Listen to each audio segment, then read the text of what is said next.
C'est désormais une tradition bien ancrée depuis 5 années, le samedi à Japan Expo, c'est le jour du European Cosplay Gathering.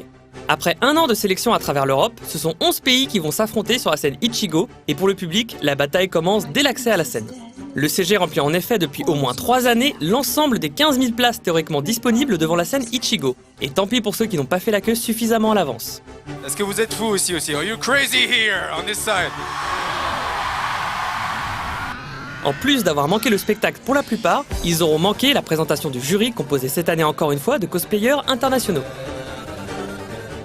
En soi, alors c'était une opportunité au niveau de ce jury international, ça a été vraiment Yaya, on a réussi à l'inviter cette année, miracle, au bout de 4 ans de travail de ma part. Après c'est des connaissances et des amis qui sont venus là par coïncidence. Reka devait venir à la base pour travailler et ça s'est pas fait, donc à la base il fait ouais mais je vais venir quand même. Et j'ai fait ah viens ici toi. Et Willou c'est un peu pareil, il disait ah machin je vais venir en Europe, machin, j'ai fait un voyage en Europe avec son acolyte Tsubaki.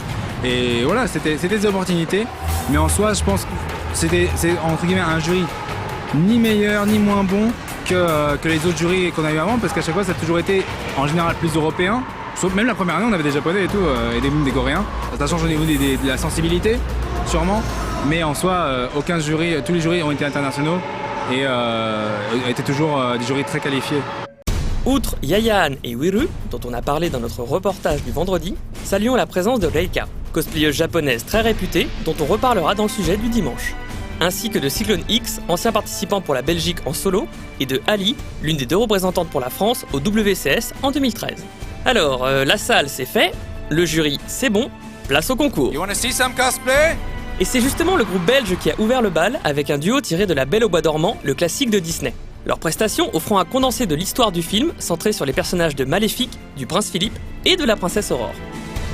Pour la prestation solo du Portugal sur 99 Nights avec le personnage de Infi, on retient une belle qualité de costume ainsi qu'un faucon factice dont les ailes se déploient grâce à un mécanisme. Ensuite, place au groupe français qui fut fortement encouragé par le public. Le trio a choisi l'univers vampirique du film Van Helsing, un choix audacieux avec une mise en scène riche en surprises. Des effets de miroir très réussis, une sortie de décor d'outre-tombe, des costumes magnifiques et un final surprenant. Mais n'en rajoutons pas plus, de peur de se complaire dans un chauvinisme level 1. Le participant solo du Pays-Bas a opté pour le personnage de Van, tiré de Final Fantasy XII, avec une bonne dose d'humour. Les fondamentaux n'ont pas été oubliés, le costume bien que simple était de très bonne qualité. Grosse acclamation également pour le duo danois venu avec une cohorte de supporters. Interprétant Philly et Killy de l'univers de The Hobbit, le résultat fut tout simplement bluffant. Une telle transformation nécessite pas mal de postiches et de prothèses, et en théorie, ça limite la liberté de mouvement et le dynamisme. Mais ce n'était pas le cas ici, et ce fut un tour de force acclamé par l'ensemble du public. Le concurrent solo du Royaume-Uni, à l'instar des Françaises, a misé lui aussi sur l'univers des vampires, en choisissant le Dracula tiré du film de Francis Ford Coppola. Et là encore, le travail de maquillage était assez impressionnant. Place maintenant à l'Italie avec Tinkerbell et Periwinkle. Connues par chez nous en tant que Clochette et Cristal, et issues de l'univers Disney, elles ont exécuté une prestation féerique sous le signe de la danse et de la poésie qui a ravi les fans de l'univers. C'est ensuite le tour de la candidate allemande de monter sur scène. Son choix s'est révélé très classique. Une Sakura version Tsubasa Reservoir Chronicle dont la crinoline et le trône ont forcé le respect de l'audience. Du déjà vu, certes, mais quand c'est fait avec cette qualité et avec une prestation bien pensée, on en redemande.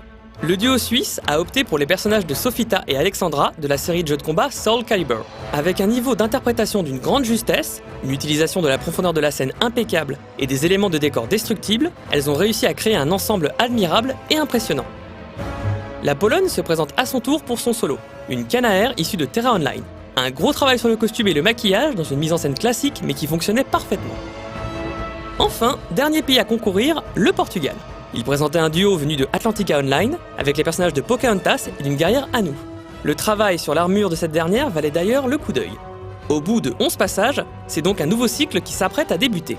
L'alternance des prestations solo et groupe était là pour maintenir le rythme, garantir un certain équilibre et même une certaine équité entre les pays. Premier retour pour l'Espagne, avec un solo de l'univers de Valkyrie Profile, le personnage de Silmeria. Avec un travail d'armure pour la partie haute et une jupe fendue permettant une belle amplitude de mouvement, le final de la prestation, tel un pop-up book, faisait jaillir une paire d'ailes derrière l'héroïne.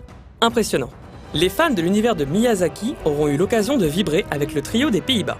Les personnages de San, Dameboshi et Ashitaka nous rejoignent plusieurs célèbres moments du film Princesse Mononoke.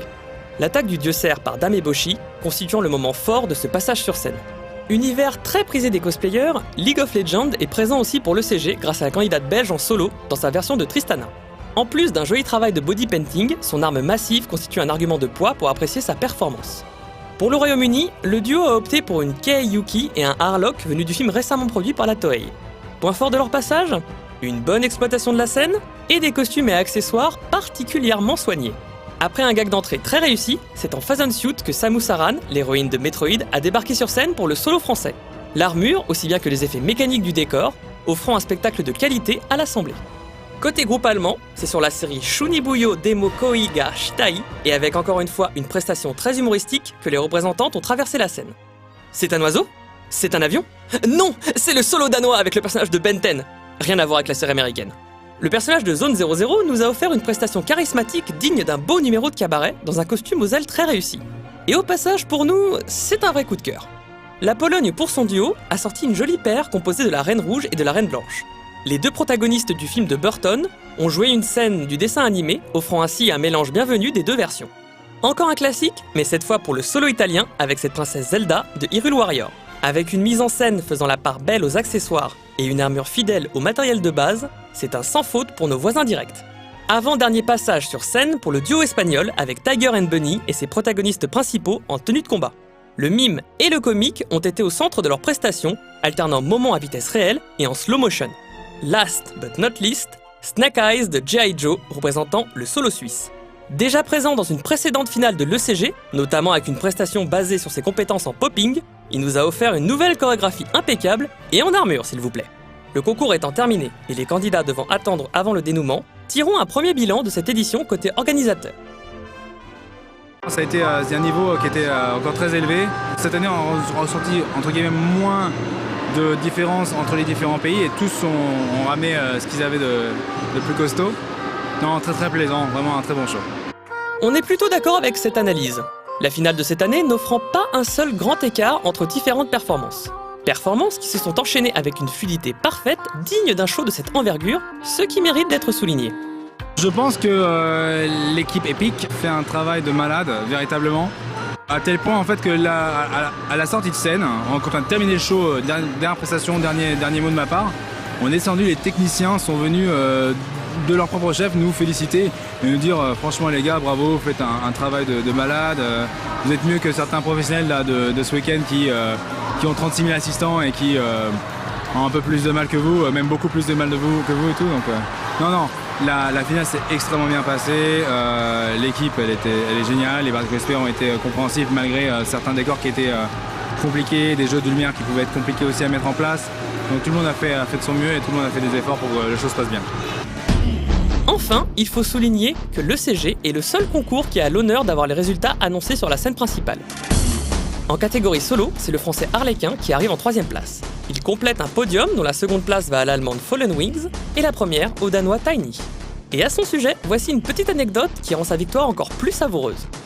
Le solo danois, à la base, lui, son bagage a été perdu et donc en fait il a fait des ailes en 9 heures un soir avec toutes les larmes et tout. Et résultat, bon, ça a payé. Un nouveau prix a également fait son apparition. Il récompense la meilleure perruque. Félicitations donc à Chirac, candidate solo pour le Royaume-Uni. Enfin, pour la catégorie groupe, grosse pression pour la France qui, après 2 victoires en 2013 et 2014 et une seconde place l'an dernier, était très attendue. Pas de 3ème place pour elle, car c'est le duo danois Lupin et Lily qui monte sur cette 3ème marche. Elles ne seront pas 2ème non plus, car c'est Toki, Mirage et Kireus des Pays-Bas qui remportent cette place amplement méritée pour leur interprétation de Princesse Mononoke. Il ne reste donc plus que la première place à annoncer. C'est donc tout ou rien pour notre trio national. I will call now on stage the team from... You okay? France, Van Helsing! Un grand bravo à elle donc, car cette victoire était méritée. On n'avait aucune idée des résultats. Depuis plusieurs jours qu'on voit les autres participants, on se fait des pronostics dans nos têtes et puis ça descend. Donc c'était d'abord la surprise et puis la joie évidemment, la fierté que ce soit la France, que ce soit nous. Voilà. Je dois avouer qu'on était plutôt pessimistes. Donc en fait ça a été une grande vague d'émotions d'un coup et c'était énorme. Un peu évacuer d'un coup toute la tension des derniers jours, toute la concentration, et il y a tout notre stress qui s'est dégagé en pleurs de joie. Moi j'étais tétanisée mais de joie, vraiment que du bonheur quoi.